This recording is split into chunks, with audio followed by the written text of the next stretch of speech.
تو بہت سیدھے سادے لگتے ہو، تم تو شیطان نہیں ہو۔ کبھی بھی سچ کہتا ہوں کہ میں شیطان ہوں۔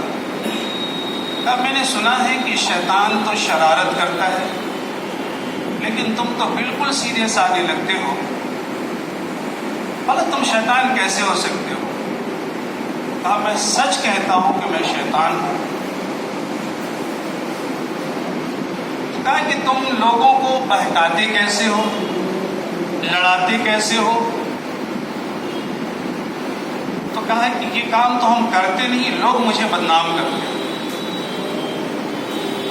مطلب وہ کیسے؟ کہا کہ آج میرے ساتھ آپ چلیں، ہم آپ کو دکھاتے ہیں کہ لوگ آپس میں خود لڑتے ہیں لیکن لوگ مجھے بدنام کرتے ہیں۔ اصل یہ ہے کہ میرا وقت 10 منٹ تھا، 10 سے 20 منٹ بڑھایا گیا۔ میں سب سے آخر میں تھا، مجھ سے پہلے پروفیسر نور اللہ صاحب تھے، لیکن وہ اب تک نہیں پہنچ پائے، اس لیے بات کچھ ہو سکتی طویل ہو جائے جب تک کہ وہ نہ آئے۔ تو شیطان کہا کہ دیکھ لو کہ لوگ آپس میں لڑتے کیسے ہیں۔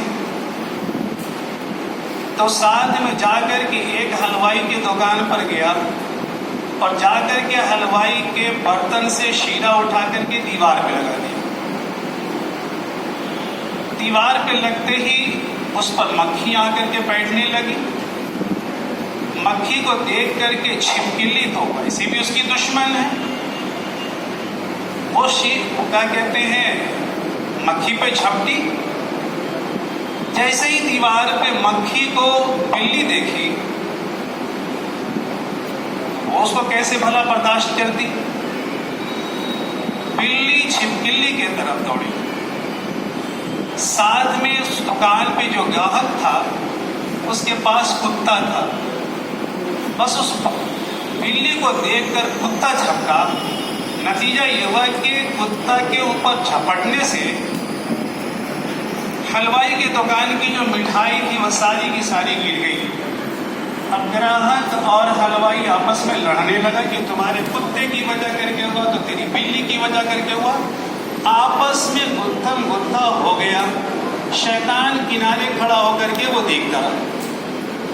کہا دیکھا بھائی اس میں میری کیا غلطی ہے، ہم نے تو کہا نہیں اسے لڑنے کے لیے، میرا تو معمولی چھوٹا سا کام تھا، میں نے شیرہ صرف لگایا۔ میں نے کب کہا تھا چوٹی کو وہاں پہ آنے کے لیے، میں نے کب کہا تھا کہ مکھی کو آنے کے لیے، میں نے کب کہا تھا چھپکلی کو آنے کے لیے، میں نے کب کہا تھا بلی کو آنے کے لیے؟ بھائی میرا کیا تعلق اس سے؟ تو ہمارے اس ملک کے اندر گاہے گاہے یہ شیطانی کام ہوتے رہتا ہے، چاہے گستاخی کے تعلق سے ہو، چاہے گورکشک کے نام پر ہو۔ اب ہوتا کیا ہے کہ اب گستاخی رسول کا تعلق ہے، یقینی بات ہے کہ گستاخی کا نام آئے، گستاخی ہو اور میرا خون نہ کھولے تو لگتا ہے کہ یہ تو ایمان ہی بالکل ختم ہے یا بہت ہی کمزور ہے۔ غصہ تو آنا فطری چیز ہے اور غصہ آئے گا، لیکن ہم اس غصے کی حالت میں کیا کریں؟ کیا روڈ پہ نکل آئیں؟ کیا ڈنڈا پہنا لے کر کے نکل جائیں؟ کیا سڑکوں پہ آگزنی کریں؟ کیا توڑ پھوڑ کر دیں؟ اصل چیز کیا ہے کہ ہم کو اس پر غور کرنا ہے۔ اللہ کے نبی صلی اللہ علیہ وسلم کے ساتھ آپ کی زندگی میں ہمیشہ ہوا۔ اللہ کے نبی صلی اللہ علیہ وسلم کو لوگوں نے تنگ کیا مکے کے اندر، تو آپ طائف چلے گئے۔ طائف کے لوگوں نے آپ کو بہت پریشان ہی نہیں کیا، بلکہ جو شہر اور گاؤں کے گنڈے اوباش کسی کے لڑکے تھے ان لوگوں کو لگا دیا۔ اللہ کے نبی صلی اللہ علیہ وسلم سے پوچھا کہ اللہ کے رسول، سارے انبیاء علیہ السلام کو تکلیف پہنچی ہے اس راستے میں، آپ کو سب سے زیادہ تکلیف کب پہنچی؟ اللہ کے نبی صلی اللہ علیہ وسلم نے فرمایا کہ مجھے سب سے زیادہ تکلیف طائف میں پہنچی۔ سوچ سکتے ہیں کہ طائف کی پریشانی کیسی پریشانی ہے۔ طائف والوں نے اللہ کے نبی صلی اللہ علیہ وسلم پہ صرف آپ کو گالی نہیں دی بلکہ آپ کے اوپر پتھر برسایا، آپ زخمی ہو گئے، بدن سے خون کے فوارے نکلنے لگے، آپ نڈھال ہو گئے، آپ بیٹھ جاتے تھک کر، وہ باز چھوڑتا، آپ کا بازو تھامتا، کھڑا کر دیتا، آپ کو بیٹھنے بھی نہیں دیتا، پھر آپ چلتے، پھر آپ کو گالیاں دیتا، پھر آپ پہ پتھر برساتا، آپ کے بدن سے خون گرتا۔ میرا دل تو اپنی جگہ پر ہے کہ وہ تو پریشان ہوگا، اللہ کے محبوب وہ فرشتے کا بھی دل کانپ رہا ہے، اللہ آپ کے محبوب کو پتھر مارا جاتا ہے، یہ اللہ آپ کے محبوب کو گالیاں دے رہا ہے، کہ اللہ آپ مجھے اجازت دے دیجیے، ہم جائیں آپ کے محبوب کی مدد کریں۔ اللہ رب العزت دیکھ رہا ہے، اللہ نے کہا ٹھیک ہے جاؤ، تم جانا چاہتے ہو جاؤ، لیکن جانے کے ساتھ میرے محبوب سے پوچھ لینا۔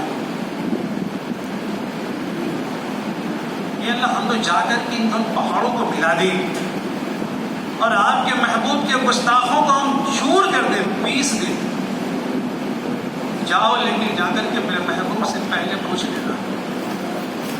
فرشتے آئے اور کہا کہ اللہ کے رسول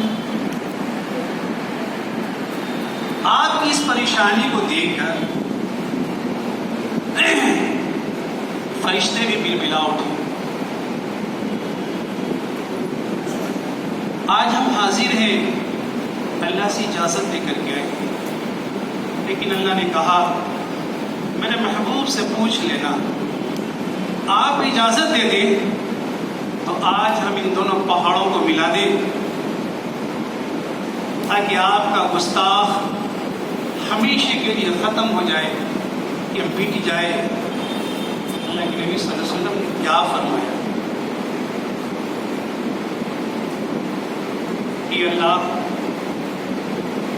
کہ اللہ یہ مجھے پہچانتے نہیں ہیں۔ رحمت عالم صلی اللہ علیہ وسلم نے کیا فرمایا کہ اللہ یہ مجھے پہچانتے نہیں ہیں، اگر یہ مجھے پہچان لے تو میرے ساتھ ایسی گستاخی کرے، کہ اللہ مجھے یقین ہے کہ یہ نہیں کہ ان کے آنے والی نسل اللہ یہ دین قبول کر لے گی، اللہ انہیں تو معاف کر دے۔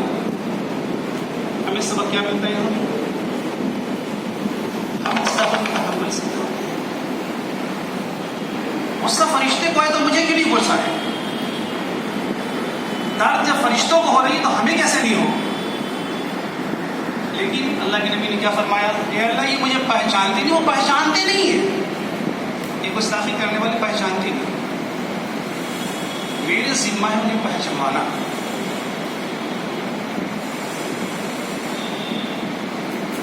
حضرت عمر فاروق رضی اللہ عنہ اسلام لانے سے پہلے پروفیسر صاحب آ چکے ہیں، اور میرا وقت ہو جائے تو اطلاع کر دیں گے، کیونکہ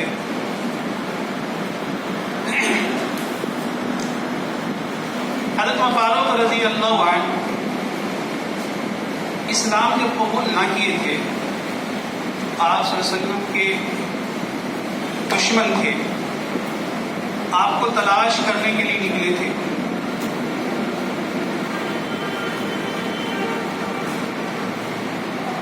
نعوذ باللہ آپ کو قتل کرنے کی درپے تھے، آپ کا نام سننا پسند نہیں کرتے تھے، جہاں تک کہ لنچی کا معاملہ ہے، انہوں نے باہر نہیں، اپنے گھر میں انہوں نے کیا، اپنی بہن کو، اپنے بہنوئی کو بہت مارا، خون سے لت پت ہو گئی۔ جب ان کی بہن، ان کے بہنوئی نے آپ صلی اللہ علیہ وسلم کا پہچان کروائی، یہاں کہ اللہ یہ مجھے پہچانتے نہیں، جب یہ مجھے پہچان لیں گے تو ایسا نہیں کریں گے۔ آپ کی بہن حضرت فاطمہ نے پہچان کروایا، وہی عمر جو آپ کو قتل کرنے کی در پہ تھے، اب ایسے بے قرار ہوئے، اے فاطمہ اب جلدی کر، اب رہا نہیں جاتا، مجھے ملا دے، جتنا جلد ہو سکے ملا دے۔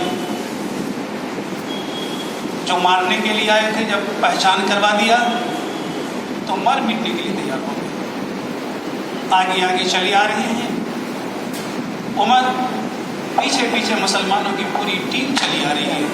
اب تک خانہ کعبہ میں یہ نماز نہیں پڑھ سکتے تھے، اب کھلم کھلا عمر کے اسلام قبول ہونے کے بعد یہ نماز پڑھ رہے ہیں۔ اصل ہے کہ پہچان کروانا، اللہ کے نبی کہتے ہیں کہ عمر بدتمیزی کر رہا ہے، جاؤ اسے سبق سکھا دے، ایسے نہیں سبق کرنا۔ اللہ کے نبی صلی اللہ علیہ وسلم کا معمول تھا، آپ کے پاس پیسہ نہیں ہوتا تو لوگوں سے قرض لے لیتے تاکہ حاجت مندوں کی حاجت پوری کرے،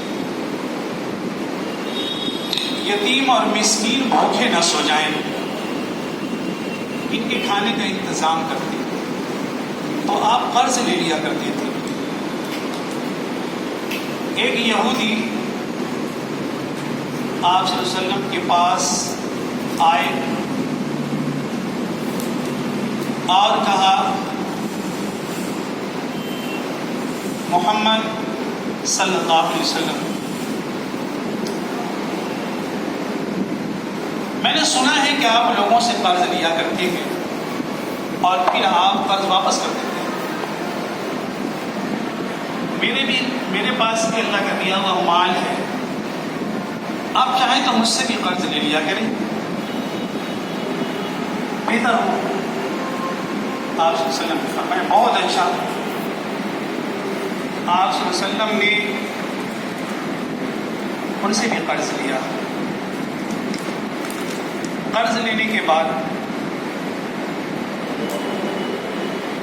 ابھی وقت پورا نہیں ہوا تھا، ایک مدت ہوتی ہے، 1 مہینے میں آپ کا واپس کر دیں گے، 2 مہینے میں آپ کا واپس کر دیں گے، 15 دن میں واپس کر دیں گے، ایک متعین وقت تھا، ابھی وقت پورا نہیں ہوا تھا کہ وہ یہودی تقاضا کرنے کے لیے پہنچ گئے۔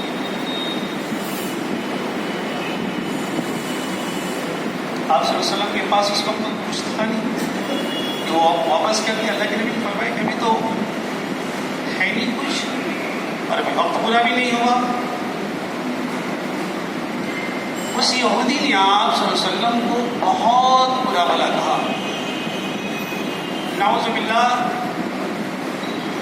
آپ کو نادہندہ کہا، آپ کے خاندان والوں کو کہا، آپ کے باپ ماں کو کہا، آپ کے نسل کو کہا، آپ کے سارے لوگوں کو ناز کر کے رکھ دیا، جو جی میں آیا کہا۔ حضرت عمر فاروق رضی اللہ عنہ بھی موجود تھے، چونکہ وہ مجلس صحابہ کی تھی، کہتے ہیں کہ غصہ آنا تو یہ ایمان کا تقاضا ہے، غصہ تو آئے گا ہی ہے۔ حضرت عمر رضی اللہ عنہ غصے میں اٹھے، کہا کہ تم کیا بولتا ہے، کاش کہ یہ نبی صلی اللہ علیہ وسلم یہاں موجود ہے، ورنہ تیرا سر تیرے تن سے جدا کر دیتے، تو یہ تلوار اور تمہاری گردن ہوتی۔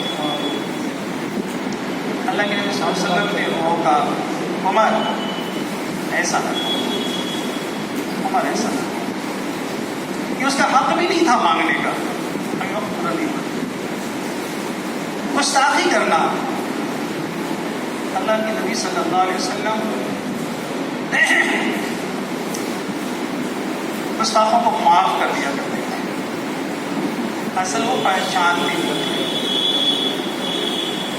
جب پہچاننے لگے تو لوگ قصیدے پڑھنے لگے۔ آپ نے نام سنا ہی ہے، آپ کے پاس کتاب ہوگی اسلام آتنک یا آدرش، سوامی لکشمی شنکراچاریہ۔ جب انہوں نے نہیں پہچانا تھا، جب نہیں جانا تھا، تو انہوں نے لکھ دیا تھا اسلام آتنک۔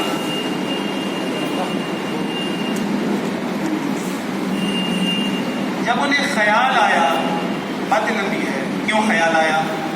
انہیں کتاب لکھنی تھی، موٹی کتاب لکھنی تھی۔ ہم آپ نہیں گئے تھے ان کے پاس، ان کو تعارف نہیں کرانے گئے تھے۔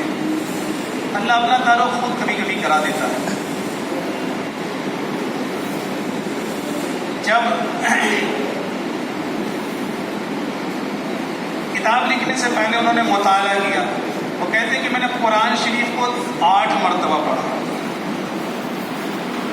لیکن اس کے باوجود بھی قرآن پورے طور پہ سمجھ میں نہیں آیا۔ میں نے نبی صلی اللہ علیہ وسلم کی جیونی پڑھی، آپ کی سیرت، جب میں نے سیرت پڑھا تو آپ کو پہچان لیا۔ جب تک تو ہم سے کافی بھول ہو چکی تھی۔ ایک شنکراچاریہ اتنی بڑی غلطی کرے، یہ بہت بڑی گستاخی ہے، بہت بڑا پاپ ہے۔ پھر انہوں نے کتاب لکھا، اس کے جواب میں اسلام آتنک کی آدرش۔ اصل معاملہ کیا ہے کہ وہ جو بھی گستاخی کر رہا وہ نادانی میں کر رہا، جان نہیں رہا، پہچان نہیں رہا۔ پہچان لے تو قصیدے پڑھے۔ آپ نے نام سنا ہوگا پرمود کرشنم۔ جب انہوں نے پہچانا تو آپ بڑی بڑی مجلسوں میں جا کر کے نبی صلی اللہ علیہ وسلم کی شان میں نعت پڑھتے ہیں، بڑی مجلسوں میں جاتے ہیں۔ وہ پنڈت ہیں پرمود کرشنم۔ اصل انہوں نے پہچانا، ہم نادانی میں ہم نے پہچانوایا نہیں، اصل ہماری ذمہ داری تھی پہچانوانا۔ میں آپ کے سامنے وہ واقعہ رکھتا ہوں، کیوں ایسا ہوتا ہے، یہ فساد کیوں ہوتا ہے۔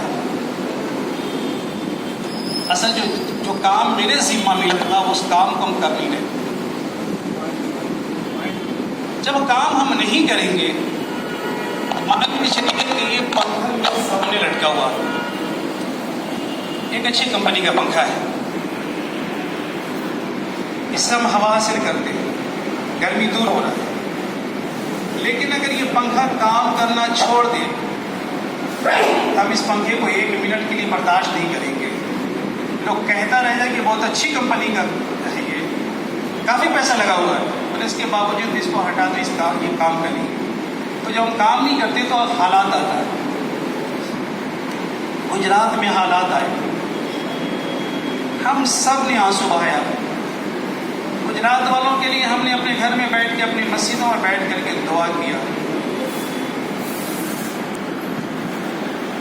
لیکن ان کا نہ تو غم ہلکا ہوا۔ فساد کیوں ہوا، اس وجہ کو جاننے کی کوشش ہم نے نہ کی۔ مولانا سجاد صاحب نعمانی دامت برکات، چونکہ ہم بہت تھوڑے سے معاملے میں بھلانے لگتے ہیں، بڑوں کی نظر بہت دور تک کی ہوتی ہے، تو ان کو ایک فکر سی سوار ہوئی کہ آخر یہ معاملہ اتنا بڑا حادثہ ہوا